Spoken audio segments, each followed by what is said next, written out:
So going back to the polar piezo pickup, I'd just like to know, first off, was it revolutionary? Is it a revolutionary pickup for bowed instruments? And second, what inspired you to do that? Why did you just try to not use the humbuckers that are on electric guitars? Why did you try to reinvent the wheel? Good question. Well, the reason for not using humbucking pickups or any kind of magnetic pickup is that magnetic pickups are sensitive to the movement of the string up and down in relation to the pickup.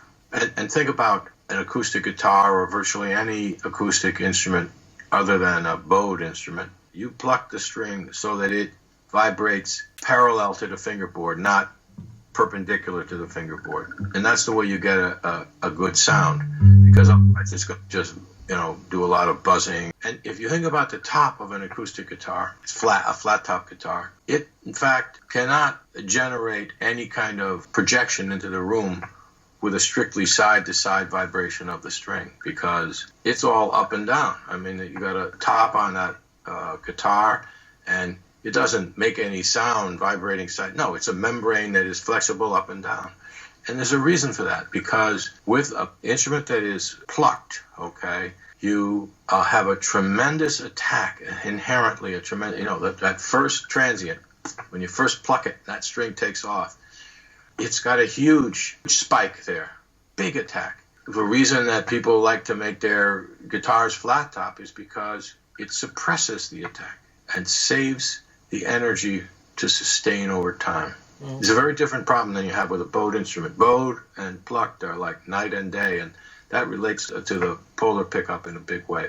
We'll get to that in a minute. But suffice to say that a great pizzicato sound, a great plucked sound, you want to suppress the attack. And you want to, if you can, save that energy for more sustain going forward. It gives you a more musical response. Instead of sounding like a drum, it sounds like a guitar, which is more sustained. And if I may digress a little bit, when I first became infatuated with the idea of making an electric double bass with this long string and all the great things you could do with that and all the fun challenges that involves, I asked players, what they want, I have people I know who are serious bass players, upright bass players. And basically, with the exception of Rob Wasserman, to a man, they said, I want it to sound and feel as close to my acoustic upright as possible. And, by the way, don't try to make a bowed sound, because you can't do it with an electric. I know this from experience. So just make an instrument, that you can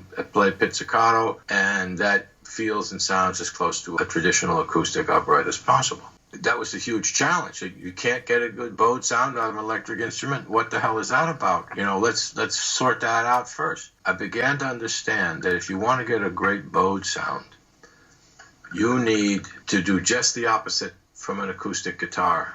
You need to be sensitive to the side-to-side vibration, because there is no up and down component when you use the bow. When you pluck, the string starts out, with a side-to-side transient, and then it starts going in a more circular fashion. That's why, since a magnetic pickup is sensitive to up and down vibration, if it doesn't move up and down, nothing happens. So it's always moving up and down a little, so you always get a response. Acoustic guitars, as we just discussed, are sensitive up and down and not sideways, so the magnetic pickup is a perfect match for that. It was just like, God really got that one right. So electric guitars took off starting in the 30s, and by the time we were in the 50s, 1950s, it was, electric guitar was king, in large part because of that natural connection between an acoustic instrument and the electric, and that the magnetic just happens to be sensitive up and down. So if you use that kind of a pickup on a bowed instrument,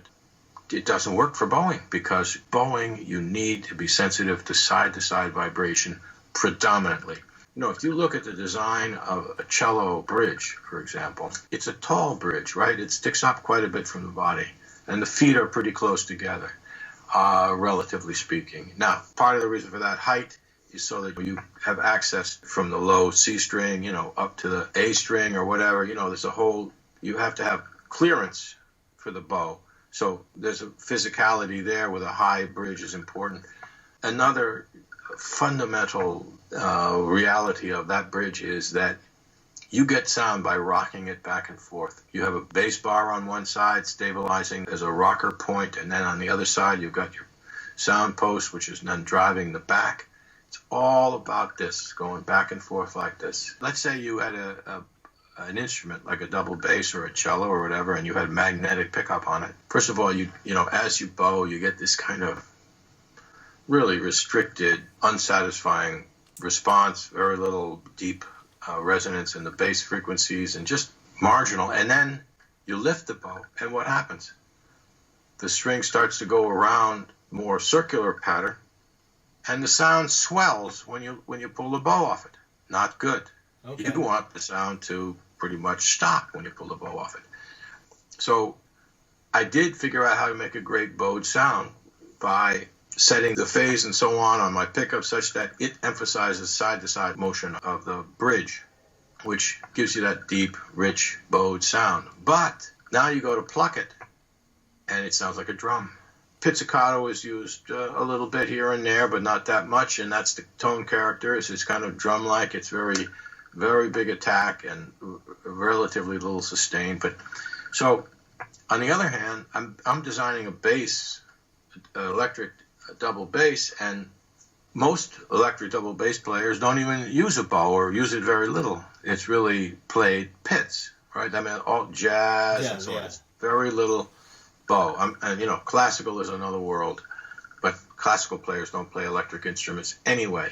So, I mean, not in the orchestra, okay? I understand that some classical players are fascinated with electric instruments and enjoy having one and enjoy what they can do with that. It's not all one way or the other. But getting back to the pickups, the thing about the polar pickup is that it has two modes, as you know. Yes. And those modes are essentially our ability to go from a lateral driving system, so it's sensitive to lateral vibrations, such as what you create with the bow, and then you flip the switch, and then you have vertical sensitivity, which is more analogous to a guitar or other other plucked instruments. So that's the thing that makes the polar pickup really special, is that you have those two modes.